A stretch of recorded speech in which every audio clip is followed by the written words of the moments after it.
Hi, everybody. Dan Illman, Mike Beer, the DRF race of the day for Saturday, May the 9th, race number 9 at Gulfstream Park. We're kicking off a 50-cent pick four and the $75,000 Sunshine Forever Stakes at a mile and a 16th on the turf is part of the 20-cent mandatory rainbow pick six payout. We're expecting the jackpot pool to be around $6 million on Saturday. Before we get to the analysis, I'd like to remind you to try out those new DRF mobile pass performances. Experience classic PPs with mobile interactive access anytime, any place on your phone, and you also get the exclusive lifetime buyer speed figure graph.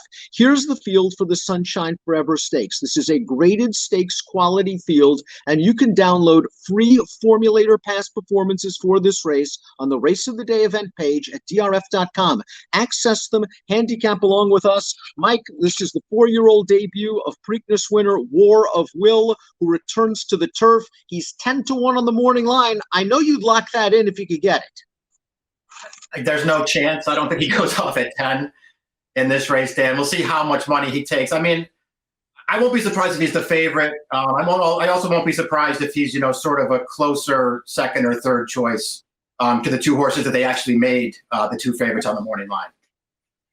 This is a good field to be sure. War of Will, as we know, one of his greatest attributes is his tactical speed. Breaking from the far outside post, Tyler Gaffalione can use that tactical speed to avoid being hung too wide going into the first turn, and Timeform US believes he could find a spot as well, sitting second off last year's Woodbine Mile winner, El Tormenta. I would also think a horse like the number 8, Regally Irish, is also going to show some speed in this spot, Mike. The 6, Halliday, has been very fast recently. I think this pace is going to be fair to fast.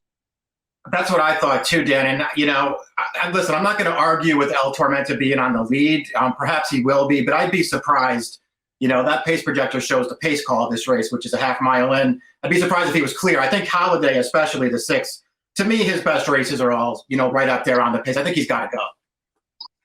The number 1, Just Whistle, is entered for main track only. We'll concentrate on the turf-entered runners for this race, beginning with the number 2, Sand Dancer. And we'll go back to Sand Dancer's most recent start in an optional claiming race. He finished an okay second. You're going to see him swing widest into the stretch, and he'll just get up for the place behind gate-to-wire winner Noble Indy in the waning strides. This was a career best buyer speed figure performance for Sand Dancer. That being said, he is now stepping up into a much tougher field, and he's going to need even a faster buyer to win this, I believe.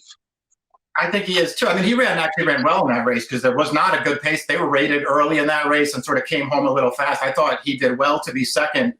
Overall, I just think he's a little underrated, Dan. But he's facing some real good horses there. I wasn't sure that he could win. I could see using him underneath, though, at a big price. Number 3, El Tormenta, upset the Woodbine Mile at 44-1 last year, and I thought he had an impossible trip in his seasonal debut in the Appleton. He broke from post position 12, and as a speed horse, he just sort of had an indecisive ride, I thought, in the opening furlong. He ended up 5 wide going into the first turn, rushed up to contest a very fast-paced 3 wide, and then paid the price. I think he gains a lot of fitness from that race. He should be able to obtain a forward position a lot easier in this spot.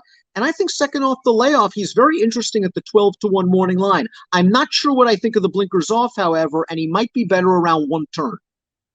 Yeah, I kind of am concerned about distance with him. I do think he's probably more of a sprinter. I realize that, the best races he ran last year were the Woodbine Mile and actually the Breeders' Cup Mile, where he actually did not run poorly to be 6th.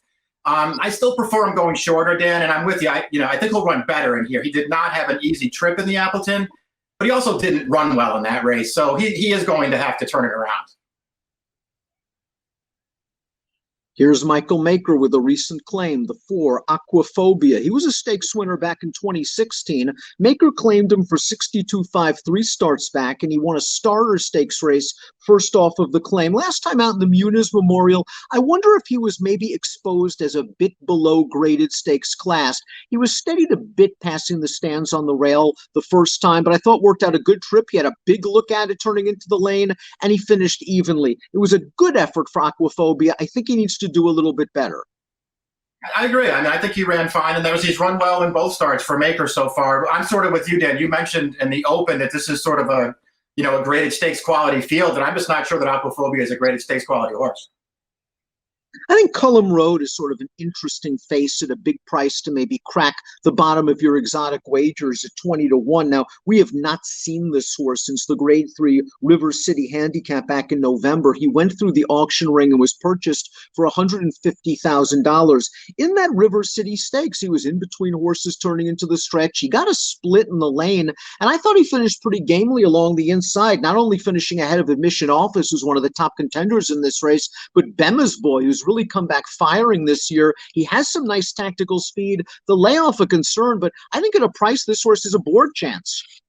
Yeah, he was to me sort of another horse underneath at a price. I just think he might be a couple low some of these. I think you mentioned the River City. I thought he ran well with a good trip. His Baltimore-Washington International as well. Thought he ran well with the trip. He just wasn't really quite good enough to win those races. And he's facing another good field here. Halliday, the number 6, received a brilliant ride from Luis Saez last time out.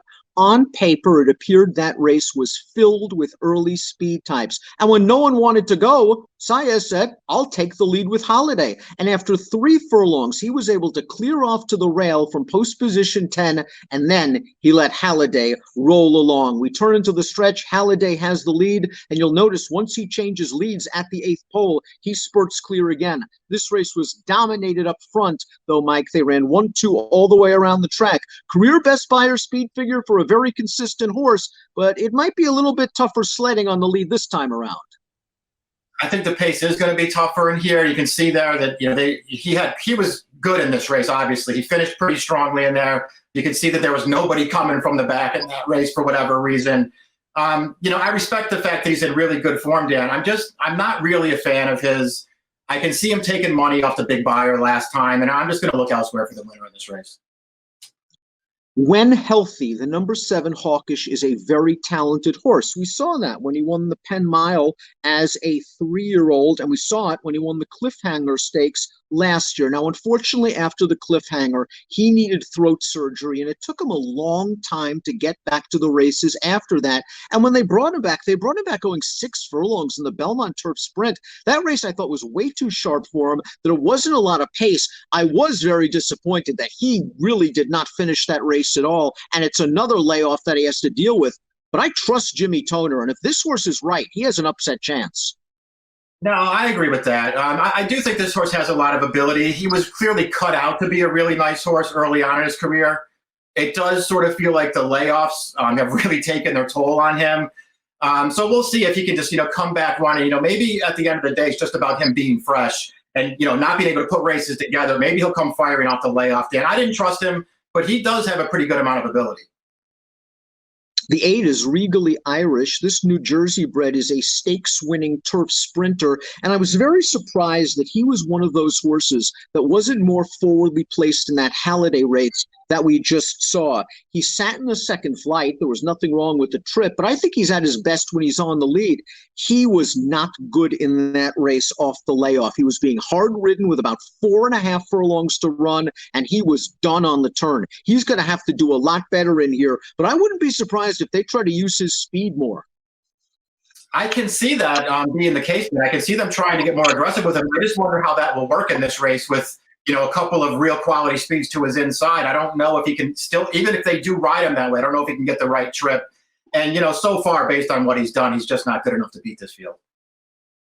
The number 9, Social Paranoia, like his uncoupled stablemate Halliday from the Todd Pletcher barn, they're very consistent. Both of those horses have never finished worse than 4th in their careers. Last time out in the Appleton, first start off a long layoff, Todd turned this horse back to a mile. He was outrun a bit early. They were going fast early, and watch Social Paranoia finish this race off in the Appleton. He swings widest, he comes fastest, he runs these horses down. And this is a horse who had his coming out party at Gulfstream last year in a maiden win. He likes this surface, and he really took on some nice competition last year. He'll be rolling late, you would think.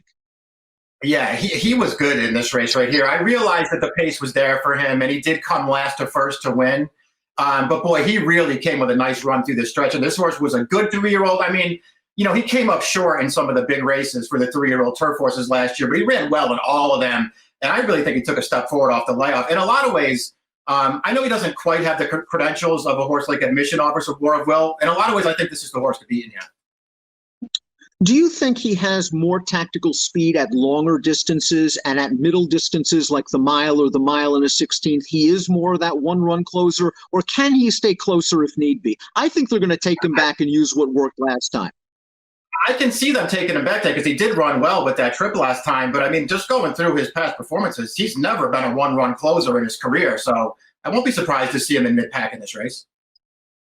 Highlands Sky, it seems like forever ago when this horse was one of the better 3-year-olds in the country, and he just never progressed as an older horse. Now, personally, I think he likes longer distances at this point in his career, and I'm just guessing that Barclay Tagg is using this race as a stepping stone to something longer in the summer. Last time out in the Japan Turf Cup, he was the beaten favorite at Laurel. It was way back in September. I don't know if that trip worked out. He didn't break well from the rail. He was last on the inside. It was a glacial pace for the first 3/4 of a mile, but he's Highlands Sky. I mean, at times he finds one or two better, and I like him at longer distances. Yeah, I mean, it does feel like there's a lot working against him. I mean, I think you're right to say that he never really panned out. I was a big fan of his early on. Since he came up just short in the Belmont Derby as a 3-year-old, Dan, and that was back in 2016. He's 3 for 19 with one of those wins coming in that race that was rained off the turf at Saratoga last time. I mean, he just doesn't win. I still think he's good. If this pace falls apart, he will be running at the end. He's just pretty hard to take on top. You know, I'm Admission Office's biggest fan. I've been chasing him seemingly forever. I chased him last time out in the McDermott, and now they stretched him out in distance, and maybe this is what he's been waiting for, but he also got a pretty clean trip. There was a fast pace. He got the first run on everybody, which I think was very surprising. And as they turn into the stretch, he has the lead. The problem is he gave cover, and he towed the horse to beat into the race, and that's Zulu Alpha on the outside. Zulu Alpha is just a better horse than Admission Office, but I like the fight Admission Office showed in the lane. Was this improvement due to the extra distance, the clean trip, the fast pace, or is he finally figuring this out? I mean, it could have been due to the distance. Maybe he likes it. I mean, he did run well, but it's not like the race came out of nowhere. But he's a horse who has been trip compromised in the past, and he, as you said, he got a really good one there. He was just second best to a better horse. He makes a ton of sense in this race. I got off him a long time before you did, Dan. I know you're still chasing it. I know that he can win this race. I'll use him, but I just won't use him on top. And here's classic winner War of Will, who won the Preakness with a perfect trip and sort of had an in and out remainder of his 3-year-old campaign. A lot of folks forget that this horse began his career on turf. He has a beautiful turf pedigree, and Mark Casse put him in all the good races while still a maiden. I thought his Breeders' Cup Juvenile Turf as a 2-year-old a couple of years ago was just an underrated performance. He must have been 4 wide all the way around the track, chasing the pace. It was yielding ground. He tried all the way around. I think this horse is very, very dangerous. You're not getting the 10-1. I think he might very well be the horse to beat. I don't know if I want to take a short price on him off of a layoff, but Casse has said turf is going to be his goal in 2020 all along. Yeah, I mean, listen, it all comes down to price for me as well, Dan. You know that I've been waiting for them to put this horse back on the grass for over a year now, and I'm not knocking his dirt form. Obviously, they did the right thing. His dirt form was very good last year, and they made him a classic winner in the Preakness. So you can't argue with the campaign that they gave him as a 3-year-old, but I like him better as a turf horse. You mentioned that Breeders' Cup Juvenile as a 2-year-old. I bet him that day. I thought he ran great. I'm happy he's back on turf in here. He just needs a trip from post 12. And with his tactical speed, I wouldn't be surprised if he's sitting second or third, ready to pounce when the real racing begins. Let's take a look at our top selections in this race. I'm against War of Will basically because of price. I think he's going to get bet. I want to see one off of the layoff. I do not doubt his ability at all. I'm chasing Admission Office. For him, it always comes down to pace and race luck. I do think he drifts off that 5-2. I would not touch him anywhere close to that price. I went 11, 6, 9, and 5. Mike, you're going with War of Will, 12, 9, 11, and 10. In the multis, how deep do you go?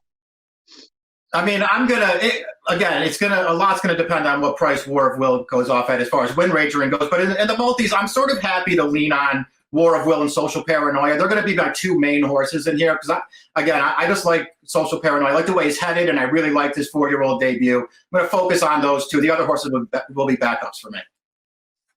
We kick off a 50-cent pick 4 with this graded stakes caliber field. This race, of course, also part of a guaranteed Rainbow Six payout. It should be a massive pool. Race number 9 at Gulfstream, the Sunshine Forever on Saturday, has an approximate post time of 4:59 Eastern. Good luck.